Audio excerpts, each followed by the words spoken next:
तुम विदेश में जाकर तुम नचनिया नाच करवा रहे हो, वहाँ से कुछ नहीं मिलेगा। तुम मेलोनी को जाकर तुम टॉफी खिला रहे हो, वहाँ से कुछ नहीं होगा। यहाँ पे बच्चे मर रहे हैं सालों, तुमको यहाँ ध्यान देना चाहिए। और ये साले गवर्नमेंट बहन अपने कान में इन्होंने रुई ठूस के जो बैठे हैं, उनको शर्म होना चाहिए कि तुम, it's not about only opposition party, उनको बीजेपी के नेता को भी आना चाहिए उन सालों को। यहाँ पे हम कुत्ते की तरह मर रहे हैं, हम चूत थोड़ी है हम कि यहाँ पे आगे अपना टाइम वेस्ट करे, कोई अपने जॉब छुट्टी। यहाँ पे तुमको ये चीज समझना चाहिए, तुम्हारे पास समझ नहीं बैठे तुम भी सुसाइड कर लो, मर जाओ तुम। अरे सरकार का फेलियर बहन खुद ही पढ़ा हुआ नहीं है तो हमें क्या पढ़ाएगा, उसको क्या ही पता है पढ़ाई के बारे में यार। संध्या झा। आप कहाँ से आई हैं? ऐसे में अभी मैंने जयपुर से आई हूँ। एक्चुअली मेरा कोई प्लान नहीं था यहाँ पे आने का। मैं एक्चुअली सोशल मीडिया पे ही फॉलो कर रही थी and I will just support, मैं सपोर्ट कर रही थी। बट जब मैंने ये इनकी हरकतें देखी लाइक चोरों वाली, जब इन्होंने सौरभ बांचू को उठा के ले गए, इसके बाद रात में मैंने ट्रेन पकड़ी है। लिटरली मैं डायरेक्ट यहीं पे आई हूँ, लाइक जयपुर से यहाँ डायरेक्ट आई हूँ। एंड मेरे को ऐसा लगता है कि पहली बात तो मेरे मुंह से बहुत गंदी गंदी बातें निकल सकती है, पहले ही बता दूं। बात ऐसा है कि यहाँ पे सिर्फ एजुकेशन सिस्टम की ही बात नहीं है, और इसलिए मैं बता रही हूँ, मैं खुद अंधभक्त थी। और कब तक थी, बस 1 महीने पहले तक मैं अंधभक्त थी, मैं खुद थी।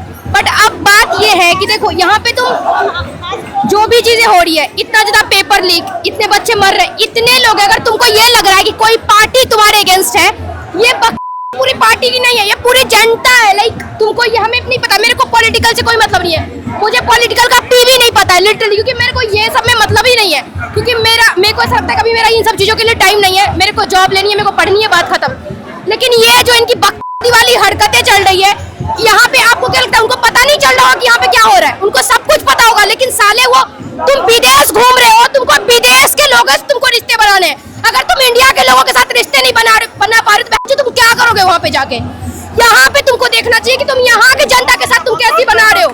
अगर तुम यहाँ के जनता के साथ तुम्हारा अगर कोई फाउंडेशन नहीं है, तुम विदेश में जाकर तुम नचनिया नाच करवा रहे हो, वहाँ से कुछ नहीं मिलेगा। तुम मेलोनी को जाकर तुम टॉफी खिला रहे हो, वहाँ से कुछ नहीं होगा। यहाँ पे बच्चे मर रहे हैं सालों, तुमको यहाँ ध्यान देना चाहिए। अगर तुम एक, और मेरे को लगता है कि सिर्फ एक इस्तीफा देने से कुछ नहीं करने वाला।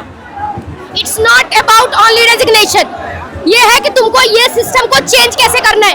और पहली बात, हम बच्चे यहाँ, मैं खुद 17 घंटे में पढ़ाई करती हूँ, मेरा 3 दिन का पढ़ाई लॉस होने वाला है, मुझे पता है। मेरा खुद का एग्जाम सितंबर में। यहाँ पे जितने नहीं बैठे भाई, सबके पास कुछ ना कुछ काम है, बट स्टिल वो यहाँ पे आए क्यों? क्योंकि उनको लग रहा है कि कुछ चेंजेस होना चाहिए, बट वो नहीं हो रहा है, सिंपल सी बात है। और ये साले गवर्नमेंट बहन अपने कान में इन्होंने रुई ठूस के जो बैठे हैं, उनको शर्म होना चाहिए कि तुम, it's not about only opposition party, उनको बीजेपी के नेता को भी आना चाहिए उन सालों को, उनको यहाँ पे खड़ा होना चाहिए, उनको ये बात बोलना चाहिए कि हम लोग खुद रिक्वेस्ट कर रहे हैं मोदी जी से कि please we want change, simple सी बात है। अगर तुम वो चेंज नहीं करोगे, साले जो नेपाल में हालत होती है, मार मार के तुमको भगाया जाएगा लिटरली।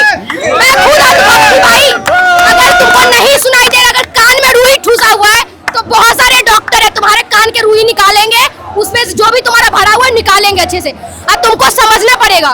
और फिर एक बात और, अगर तुमको लग रहा है कि ये जितने भी अपोजिशन पार्टी वाले हैं, ठीक है, तुमको एक मांग पूरी करनी है, रेजिग्नेशन देने से तुम्हारा क्या उखड़ेगा भाई? और पहली बात, नेता लोग को इसलिए कोई घंटा फर्क नहीं पड़ रहा है क्योंकि उनके एक भी बच्चे इंडिया में नहीं पढ़ रहे, सिंपल सी बात है। जिनके खुद के बच्चे अब्रॉड में, उनको घंटा फर्क नहीं पड़ेगा कि इंडिया में क्या हो रहा है। मेरे को तो इतना ही पता है, यहाँ पे हम कुत्ते की तरह मर रहे हैं, हम चूत थोड़ी है हम कि यहाँ पे आगे अपना टाइम वेस्ट करे, कोई अपने जॉब छुट्टी। यहाँ पे मेरे को नहीं लगता कोई यहाँ पे नल्ले गवार है, सब यहाँ पे हाईली एजुकेटेड लोग होंगे जो भी यहाँ पे आए होंगे। लेकिन तुमको ये जो सोचना चाहिए, इतना लोग क्यों चिल्ला रहे, इतना लोग क्यों परेशान हो रहे? There is something fault, that is why we are here, bro. तुमको ये चीज समझना चाहिए, तुम्हारे पास समझ नहीं बैठे तुम भी सुसाइड कर लो, मर जाओ तुम, हमें कोई फर्क नहीं पड़ने वाला, हम संभाल लेंगे देश को। अच्छा, क्या आपको लगता है कि हिंदुस्तान में वो वक्त भी आ गया जब स्टूडेंट्स को भी सड़कों पे आना पड़ रहा है, तो क्या है फेलियर है? वो वक्त आ गया, अरे वो 2014 से ही आ गया है। मेरे को भी लगता है, मेरे को खुद ही समझ नहीं आ रहा था, हो सकता है उस टाइम मैं उतनी समझदार नहीं थी, और एटलीस्ट लाइक मैं भी तो अंधभक्त थी ना, तो मेरे को कहाँ समझ आएगा। लेकिन अब मेरे को समझ आ रहा है कि बहुत टाइम पहले भी बहुत सारे, मैं पहली बार बता दूं, मैं नर्सिंग के स्टूडेंट हूँ, ठीक है, और मेरे को है, मैं अच्छा खासा पैसा कमा लेती हूँ, मेरे को पता है।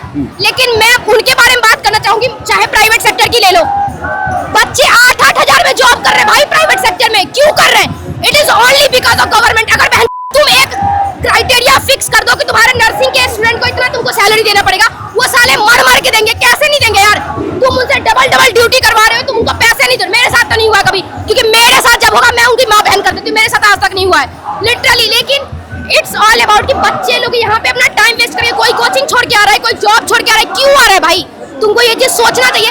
और एक रेजिग्नेशन से तुम्हारा कुछ नहीं उखड़ने वाला है, और तुमको रेजिग्नेशन तो देना पड़ेगा, चाहे तुम दो, नहीं तो जबरदस्ती कर, नहीं तो नेपाल की तरह दौड़ा दौड़ा के मारेंगे, और वो बहुत जल्द मारेंगे, और कल इनको पता चल जाएगा क्या होने वाला इनके साथ। अच्छा, क्या आपको लगता है कि वास्तव में एजुकेशन के मामले में सरकार का फेलियर रहा? अरे सरकार का फेलियर हुआ, बहन खुद ही पढ़ा हुआ नहीं है तो हमें क्या पढ़ाएगा? उसको क्या ही पता है पढ़ाई के बारे में यार। देखो मेरे को लगता है कि जैसे अपन लोग इतना 17 घंटे पढ़ के जॉब ले रहे हैं, इन नेता को भी पोजीशन उसके अकॉर्डिंग ही देनी चाहिए।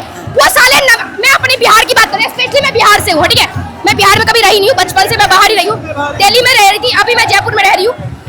मान लो सम्राट चौधरी, मैं भरत को गाली दे रही हूँ, मैं लिटरली मुंह पे गाली दे रही हूँ, 7वीं फेल साला भरत तिवारी, ठीक है। बताओ वो इंसान अपने सोसाइटी के लिए कर रहा था, उसको तुमने उसको गोली मारी है। और मेरे को लग रहा है लिटरली कि मैं ऐसे ही हमारा बिहार पीछे नहीं है, क्योंकि उनके हुब्बे में दम नहीं है। जब वो बंदा अकेले लड़ रहा था उसके पास कोई खड़ा नहीं था, और अभी फालतू में तुम लोग ये प्रोटेस्ट कर रहे हो, क्या फायदा है उस चीज का यार?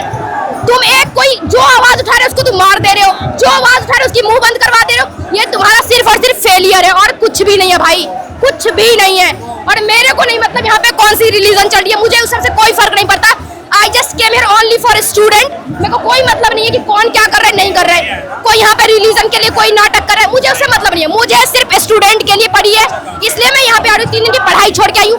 तुमको इस चीज को अपने कान में घुसाना चाहिए, दिमाग में घुसा के एक्शन लेना चाहिए कि what you can do right now, तभी तुम्हारे पीछे छूटेंगे। ये कोई तुम्हारे पीछे नहीं छोड़ने वाले भाई, तब तक तुम्हारे पीछे रहेंगे तो खुद सुसाइड ना कर ले, लिटरली होगा, देख लेना, कोई नहीं हारने वाला यहाँ पे, तो मुझे ऐसा लग रहा है। देश के स्टूडेंट में अगर इतना गुस्सा हो तो जाहिर तौर पर अंदाजा लगाया जा सकता है कि मामला बहुत आगे निकल चुका है। अपना पॉडकास्ट शुरू करना चाहते हैं और चाहते हैं कि पहले दिन से उसे लाखों लोग देखें, तो अब ये पॉसिबल है जयपुर में।